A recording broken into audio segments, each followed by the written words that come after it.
The moment a conversation starts to feel heavy, I can almost taste the panic in the back of my throat. My mind starts scanning for something smart to say. My shoulders tighten a little. I nod too much. I laugh a half second late, and I can tell the other person feels it too, even if neither of us admits it. It is not that we do not have words. It is that we do not feel safe inside the moment. If you have ever walked away from someone and replayed the whole thing in your head, you already know what I mean. You remember the pause that got too long. You remember how you started talking faster. You remember how you asked a question that sounded normal but felt forced. You remember thinking, why did that get awkward? I like people. I am not trying to be weird. That is the real frustration. You are trying. You are present.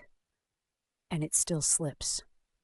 Conversational flow is not magic. It is not being funny. It is not having endless stories. Flow is what happens when both people feel like they can breathe, when nothing needs to be proved, when the moment has a gentle rhythm. One person offers something, the other person receives it, then they hand something back, not like a performance, more like passing a cup of water. I used to think the secret was having better topics, more interesting facts, better questions. Then I started paying attention to what actually breaks flow. It is rarely the topic. It is the emotional pressure underneath the topic. The pressure to be impressive. The pressure to not be boring. The pressure to not be rejected. That pressure makes people either chase or hide. They either talk too much or they go quiet. They either try to steer the conversation like a car on ice or they become a polite wall. I notice it most at work. You are standing near the coffee machine with someone you respect. Maybe it is your manager. Maybe it is the person who always seems calm and competent. You want to connect, but you also want to look sharp. So you pick a safe topic. Weekend plans, a meeting, the weather. The words come out fine, but your body gives you away. Your feet point toward escape. Your smile is a little tight. Your eyes flick away too quickly, like you are checking if it is safe to stay. The other person feels that. Not consciously. They just feel a slight drop in ease. So they keep it surface level too. Now both of you are doing the same thing. You are both protecting yourselves from a risk that no one named. The conversation ends and you tell yourself it was fine, but it did not build anything. Flow starts when I stop trying to manage the other person. When I stop treating the moment like a test. The fastest way I know to change a conversation is to change what I'm doing with my attention. If my attention is on my image, I get stiff. If my attention is on the other person, I soften. My face changes. My voice drops a little. My pace slows down. People feel that shift like a room getting warmer. There is a kind of listening that is really just waiting. I am quiet, but inside I am rehearsing. I am planning my next line. That kind of listening does not create flow. It creates gaps. Because the other person senses I am not with them. They feel like they are talking to me, not with me. Deep listening is different. Deep listening is when I let their words land. I let them affect me. I let my expression respond honestly. Not exaggerated, just real. If they mention they had a rough commute, I let my eyes narrow slightly like I can picture it. If they mention a win, I let my eyebrows lift. If they mention something uncertain, I let my head tilt a little.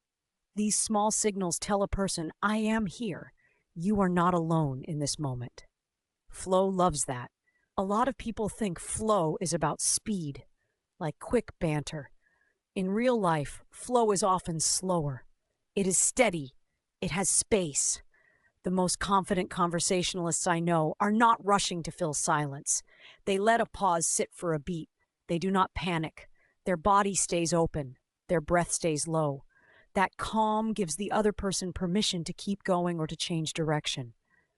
I remember sitting across from a friend in a dim restaurant, the kind of place where the table is slightly sticky and the menu is worn at the edges. He had been distant for weeks. I wanted to ask what was going on, but I did not want to corner him. So I asked about work.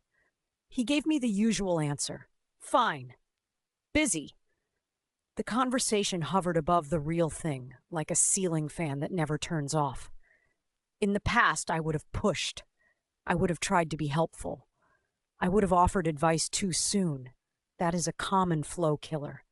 Advice can be a way of taking control. It can make the other person feel like they are being handled. This time I did something simpler. I let my face show that I did not fully buy the word fine.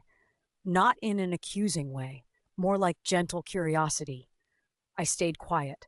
I took a sip of water. I waited. He filled the space, not because I tricked him, because the space felt safe. He started talking about being tired, then about feeling behind, then about a relationship that was slipping. The conversation did not become dramatic, it became real. And the flow came back because we were finally in the same room together. That is one of the deepest truths about conversational flow. Flow is an honesty problem, not brutal honesty, not oversharing, just the right amount of truth for the moment. When I offer a little realness, the other person relaxes. When I stay in polished mode, they stay in polished mode. Two polished people can talk for an hour and feel nothing. Realness can be small. It can sound like admitting you are a little nervous before a presentation. It can sound like saying you have not figured something out yet. It can sound like telling someone you are glad they came, not in a big emotional way, in a simple way that matches the moment. There is another thing that quietly breaks flow. Trying to be interesting. I know that sounds strange, but when I am trying to be interesting, I stop being interested. I start shopping for stories. I start upgrading my life in real time. My tone gets a little brighter than normal. My laugh gets a little louder. And the other person starts feeling like they are in an audience. The best conversations feel like co-creation, not one person broadcasting and the other person clapping. So I watch for the urge to perform. When I feel it, I shift to something more grounded. I notice a detail. The music is loud tonight. This place smells like garlic. That meeting drained me. Those details are real. They bring me back into the present. Flow also depends on how I handle the handoff. A lot of awkwardness happens at the transition point. Someone finishes a thought and there is a small opening. If I jump in too fast, I cut them off. If I wait too long, it feels like I have nothing. The sweet spot is a calm beat, then a response that shows I understood the feeling, not just the facts. If someone tells me they are moving apartments, the facts are boxes and leases. The feeling might be stress, excitement, loss, relief. When I respond to the feeling, the conversation deepens without getting heavy. I might respond with something that matches their emotional temperature. If they are energized, I stay light. If they are worn out, I slow down. This is social awareness. It is reading the room and respecting it. One of the most persuasive things I can do in a conversation is to name the frame we are in. People often do not know what kind of moment they are in. Are we joking? Are we venting? Are we solving? Are we connecting? When two people are in different frames, flow collapses. You see it in relationships all the time. One person shares a problem. The other person goes straight into fixing. The first person feels unseen. The second person feels unappreciated. Now there is tension and nobody knows why. When I am not sure what is needed, I slow down and I aim for clarity. I stay curious. I respond with understanding first. Then, if it feels right, I move toward solutions. This keeps the emotional channel open. People do not resist advice because advice is bad. People resist advice because it arrives before connection. Body language is the quiet engine of flow. If my torso is angled away, if my arms are crossed tight, if my chin is lifted like I am above the moment, I will create distance even if my words are friendly. If I want flow, I soften my eyes. I keep my shoulders down. I let my hands rest. I face the person. I give them my full feet.